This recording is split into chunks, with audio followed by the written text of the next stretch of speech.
Imaginem o texto mais antigo e fundamental que vier à cabeça de vocês. A tendência natural da gente é pensar em algo super monótono, certo? Com certeza. Tipo um arquivo morto poerento, uma lista fria de regras antigas ou, sei lá, talvez um registro burocrático de como as coisas funcionavam há milênios. É expectativa padrão, né? A gente costuma achar que a base de uma civilização é feita de concreto armado. Exato, concreto armado. Tipo cinza, rígida, sem vida, sabe? Apenas com aquela função mecânica de sustentar o que vem depois. Pois é, só que quando começamos a analisar as anotações e os estudos sobre os primeiros capítulos do livro de Gênesis, essa expectativa é completamente quebrada. Nossa, sim, é virada do avesso. Logo na primeira linha, o que encontramos é algo, explosivo. O texto diz, abre aspas, no princípio criou Deus os céus e a terra. São apenas 10 palavras no português. Mas nessas 10 palavras, uma fundação cósmica inteira é construída. E a nossa missão, nesse mergulho profundo nas fontes hoje, não é fazer uma leitura acadêmica, distante, chata. Ninguém quer isso, né? Ninguém quer isso. Então, com a ajuda das pesquisas de teólogos como F.F. Bruce, D.A. Carson e N.T. Wright, a gente vai entender o que realmente está por trás dessas páginas, como elas definem quem nós somos, por que o mundo está tão quebrado e qual é esse padrão de rebelião e resgate que se repete ao longo de toda a história humana. E para a gente realmente entender o impacto dessa frase de abertura, a gente precisa dar um passo atrás e olhar para a vizinhança. Como assim, a vizinhança? O mundo antigo, sabe? O Oriente Médio, de milhares de anos atrás, respirava mitologias que eram, para ser bem honesto, aterrorizantes. Assim, sombrias demais, né? Eu estava lendo sobre as culturas ao redor do antigo Israel e o contraste é bizarro. É totalmente bizarro. Peguemos os babilônios, por exemplo. Eles tinham um mito de criação famoso chamado Enuma Elish. Já ouvi falar. Então, nessa história, o universo não é criado por um ato de amor ou, planejamento. É o resultado de um banho de sangue. Uma guerra brutal entre divindades superviolentas. Que horror! E a humanidade, né, onde nós entramos nisso. Nós somos criados a partir do sangue de um Deus que foi derrotado e esquartejado. E o único propósito da raça humana nesse mito é ser uma raça de escravos para fazer o trabalho sujo. Basicamente para aliviar o fardo dos deuses vencedores? Exato. Deuses que basicamente queriam descansar e não fazer nada. Ou seja, a humanidade já nasce com status de lixo cósmico, a gente nasce como escravo para servir a divindades preguiçosas e cruéis. Bem por aí. Mas aí, a narrativa de Gênesis entra em cena e vira o tabuleiro de cabeça para baixo. O Deus descrito ali não tem rivais, certo? Sim, zero rivais. Ele não precisa travar uma batalha épica com monstros marinhos para que o universo exista. Não tem esforço bélico, não tem suor de guerra. Ele simplesmente fala e a matéria passa a existir. A palavra tem um poder criativo absoluto ali. E, em vez de criar escravos, o que os estudiosos apontam é uma preparação meticulosa de um lar. Ele acende a luz, organiza o firmamento, separa a terra seca e vai enchendo esses espaços com vida. É um ato de cuidado, sabe? Não um acidente de percurso. E aí que chegamos ao ponto alto, né? O ápice do relato. Porque depois de todo esse processo de organizar a casa, o tom do texto original muda. Como assim muda? Bom, antes era só o comando direto, né? Tipo, haja luz, haja firmamento. Mas de repente parece que há uma pausa, uma deliberação interna na Trindade. O texto diz: façamos o homem à nossa imagem, conforme a nossa semelhança. Nossa, isso é revolucionário para a época. Muito. O ser humano não é descrito como um primata um pouco mais inteligente ou um, acidente biológico. A humanidade recebe a imago Dei, a imagem de Deus. E vamos parar um segundo aqui para entender o tamanho disso. Porque hoje a gente fala muito sobre direitos humanos e dignidade, né? Mas se formos puramente materialistas, a dignidade é só um acordo social. É uma regra que a gente inventou. Exato, uma regra que a gente inventou para não se matar na rua. Mas a imago Dei relatada no texto, diz que todo ser humano tem um valor intrínseco absurdo e inegociável, simplesmente por ser portador dessa imagem. E os pesquisadores destacam que isso inclui a mulher, que é formada a partir do lado do homem, o que é um baita simbolismo para parceria, lado a lado. E, inclusive, a solidão do homem antes disso é a primeira coisa em todo o universo que Deus olha e diz: isso não é bom. Pois é, a primeira coisa não boa da criação. E logo depois da criação do homem e da mulher, o texto diz que Deus descansou no 7º dia. E aqui é muito fácil a gente ter uma leitura preguiçosa, né? Ah, sim, imaginar um Deus idoso, exausto, sentando numa poltrona. Isso, sentando para respirar depois de trabalhar muito. Mas o teólogo F.F. Bruce joga uma luz fantástica sobre isso. Ele defende que esse descanso não tem nada a ver com recuperação de energia física. É uma declaração majestosa de completude. Completude, exato. Sabe a imagem que me vem à cabeça quando eu leio as análises dele? Imagina um mestre relojoeiro, aquele artesão que passou meses construindo um relógio de bolso incrivelmente complexo. Ele montou cada engrenagem minúscula com uma pinça, ajustou cada mola. E aí, quando ele coloca a última peça, ele dá corda. O relógio começa a fazer aquele tic-tac perfeito. O que o artesão faz? Ele não vai dormir porque está cansado. Ele dá um passo para trás, abaixa as ferramentas, cruza os braços e fica ali, sabe, só admirando a perfeição do maquinário funcionando em harmonia pela primeira vez. Não tem mais nada para acrescentar. É a chancela de que, como o texto diz, era muito bom. Cara, essa analogia é perfeita. O design original relatado nas fontes era de uma harmonia que a gente nem consegue conceber hoje. A humanidade vivia em transparência absoluta. O texto fala sobre a nudez sem vergonha, que é a metáfora definitiva para não ter nada a esconder. Nenhuma insegurança, nenhum medo de ser julgado, nenhuma parede entre o ser humano, o próximo e o Criador. Pois é, mas infelizmente a gente sabe que essa harmonia não durou. E o que é fascinante nessas análises teológicas é a transição disso. É brutal. Como é que passamos de administradores de um jardim perfeito, vivendo nessa transparência total, para pessoas assombradas pelo medo, cheias de ansiedade? Isso nos leva ao famoso capítulo 3, a anatomia da queda. E a forma como tudo desmorona é de explodir a cabeça. Totalmente. Porque a gente costuma imaginar o mal chegando com uma espada na mão, arrombando a porta. Mas a tática da serpente em Gênesis 3, segundo as fontes, revela a verdadeira natureza da tentação. Não teve força bruta, né? Nenhuma. O que a serpente usou foi a sutileza, foi o puro e simples gaslighting. Gaslighting no Éden. Exatamente.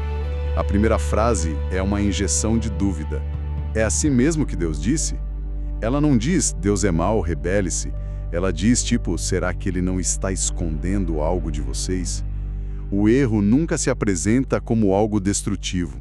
Ele sempre veste a roupa da libertação, da sabedoria, do empoderamento. Mas espera aí, deixa eu fazer o papel do advogado do diabo aqui, ou melhor, de quem está lendo o texto pela primeira vez e tentando entender de forma imparcial. Olhando de fora, de uma perspectiva humana, parece um exagero absurdo. Comer a fruta, você diz? Sim, comer uma fruta proibida parece uma, sei lá, infração de dieta.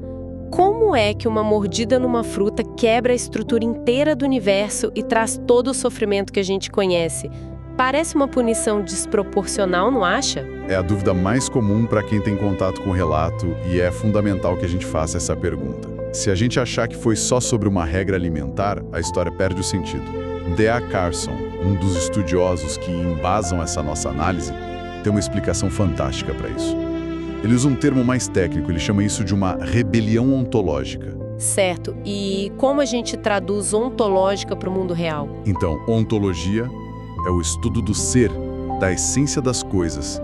Então, uma rebelião ontológica significa que não foi apenas desobedecer a uma placa de trânsito. Foi a criatura olhando para a face do Criador, a fonte da vida, e declarando uma autonomia radical. É o ser humano dizendo, eu não preciso de você para me dizer o que é certo ou errado. Eu sou o meu próprio Deus agora. Eu defino a minha realidade. E quando você corta a conexão com a fonte que sustenta a sua própria existência, o resultado natural é o colapso. Nossa, a ficha cai na hora com essa explicação. E as consequências dessa declaração de independência são muito rápidas no relato. A primeira coisa que vai pro ralo é aquela intimidade incrível que eles tinham. O texto diz que os olhos deles se abriram, mas não para a iluminação superpoderosa que a serpente prometeu. Não, longe disso. Esconder a nossa vulnerabilidade. E logo depois, o que entra em cena? O medo. O medo de ouvir a voz andando pelo jardim. E o que acontece no momento em que o confronto acontece entre os três é um espelho perfeito do comportamento humano até hoje. É a desintegração total das relações. É a origem do esporte favorito da humanidade, o jogo da culpa. Literalmente. Tipo, no dia 1 do erro humano, o homem já inventa a transferência de responsabilidade. Adão olha e diz: a mulher que o Senhor me deu me ofereceu a fruta. Olha a ousadia. E em uma frase só, ele joga a própria esposa e o Criador debaixo do ônibus. E a mulher faz a mesma coisa: a serpente me enganou. A comunhão horizontal entre as pessoas e a vertical viram pó naquele instante. E o resultado inescapável desse corte, como apontam as fontes, é a entrada da morte temporal e espiritual, o suor, a dor e o sofrimento. Mas aqui entra um ponto crucial que a gente tem que abordar. O que aconteceu com aquela imago Dei, a imagem em nós? Ela foi apagada? A resposta teológica geral é não, mas ela foi severamente distorcida. Os teólogos costumam usar a metáfora de um espelho rachado. Ah, essa metáfora é genial, porque a gente carrega esse espelho rachado dentro de nós. Ele ainda reflete fragmentos daquela glória original. É por isso que, mesmo no mundo quebrado, a humanidade consegue compor sinfonias maravilhosas, criar curas para doenças e demonstrar atos absurdos de compaixão e autossacrifício. É a imagem refletindo. Mas, ao mesmo tempo, por causa das rachaduras nesse espelho, a nossa mesma espécie é capaz de um ódio indescritível, de guerras e de crueldade. Exatamente. E é isso que explica a nossa melancolia constante. Aquela sensação inexplicável que quase todo mundo tem em algum momento de que as coisas não deveriam ser assim. Quando vemos uma injustiça no noticiário, algo dentro de nós grita que o mundo está errado. Essa nostalgia de um mundo perfeito é a nossa alma, o nosso espelho rachado, lembrando que o Éden foi perdido. Fomos feitos para aquele jardim, dizem os estudiosos. E é incrível como, bem no meio dessa desgraça toda, no capítulo mais sombrio da história, a gente tem o surgimento de um feixe de luz gigante. Enquanto as consequências dessa queda estão sendo ditadas ali no capítulo 3, surge o que os estudiosos chamam de proto-evangelho, que é um termo técnico gigante, mas que basicamente quer dizer a primeira boa notícia. Sim, em Gênesis 3,15, tem uma promessa direcionada à serpente. A declaração é de que a descendência da mulher esmagaria a cabeça da serpente, mas no processo, a serpente feriria o calcanhar dessa descendência. E aqui entra a visão de N.T. Wright, que nos ajuda a dar um zoom out e olhar o quadro geral. O que ele diz sobre isso? Ele mostra que isso não é uma briguinha local.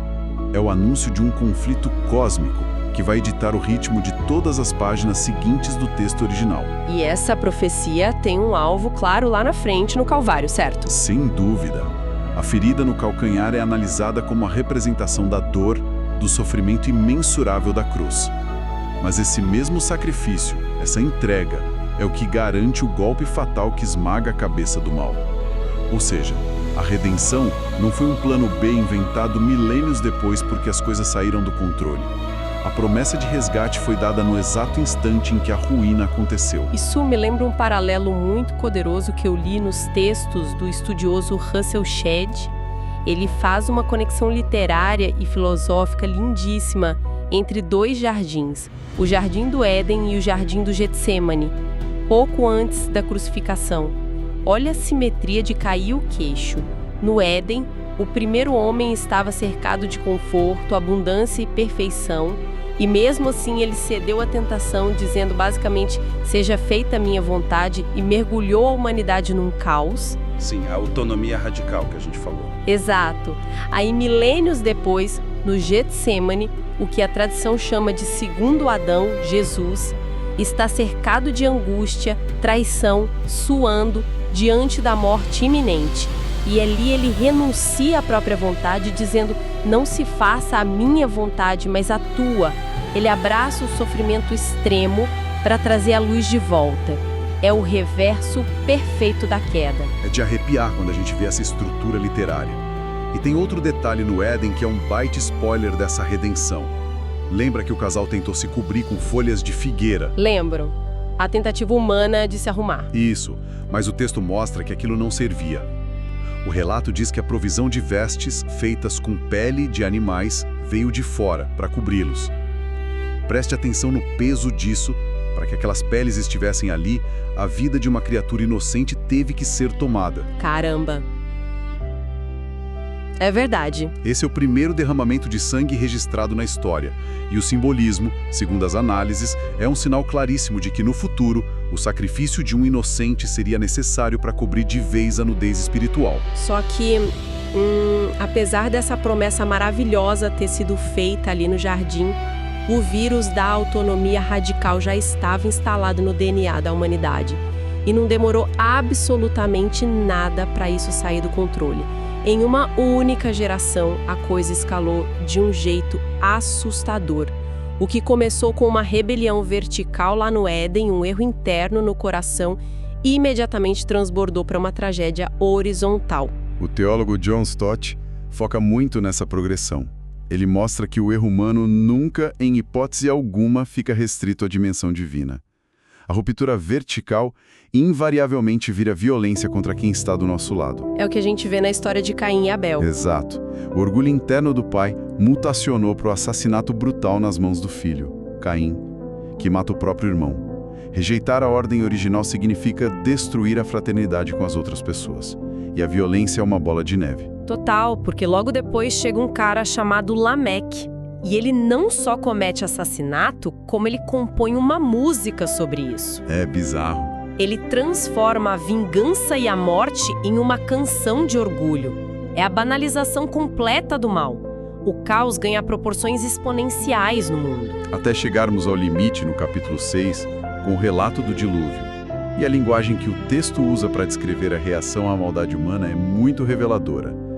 A humanidade estava tão corrompida que o texto diz que o Criador se entristeceu profundamente no coração. Sabe por que eu acho esse detalhe incrível? Porque a gente cresce ouvindo muito a influência da filosofia grega na nossa cultura. Aristóteles, por exemplo, falava sobre o motor imóvel. Ah, sim, o conceito clássico. A ideia de uma força de energia suprema que criou tudo e deu o empurrão inicial, mas que é fria, apática, não tem sentimentos e não tá nem aí para a poeira que somos nós. Mas o Gênesis apresenta o oposto absoluto do motor imóvel. Mostra um ser pessoal, que se envolve, que sofre, que tem o coração partido por ver a criação se destruindo daquela forma. Perfeita essa distinção. E mesmo no momento de um juízo severo como o dilúvio, o texto nos mostra que a graça sempre encontra uma saída. Ela encontra Noé. E depois da tempestade, o arco-íris não surge como um efeito óptico bonitinho para decorar o céu. Não é só um enfeite. De jeito nenhum. Ele é colocado ali como a assinatura de um contrato oficial. Os autores apontam que a garantia de que a aliança de preservação continua em pé, de que o mundo não seria totalmente destruído novamente, garantindo que aquela promessa de redenção feita lá atrás continuava a salvo. Mas claro, a humanidade adora um desafio. O dilúvio passa, as gerações avançam e a gente não perde a mania de grandiosidade. Em Gênesis 11, chegamos no famoso episódio da Torre de Babel.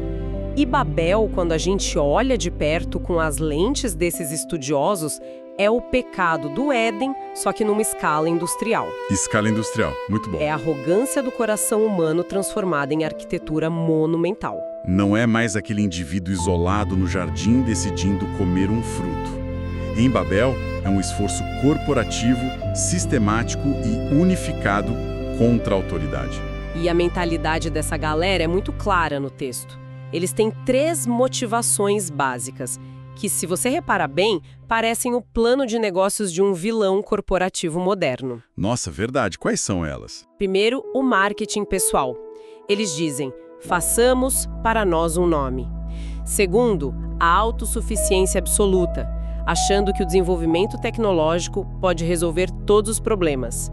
Edifiquemos uma cidade. E terceiro, o desafio descarado aos limites estabelecidos.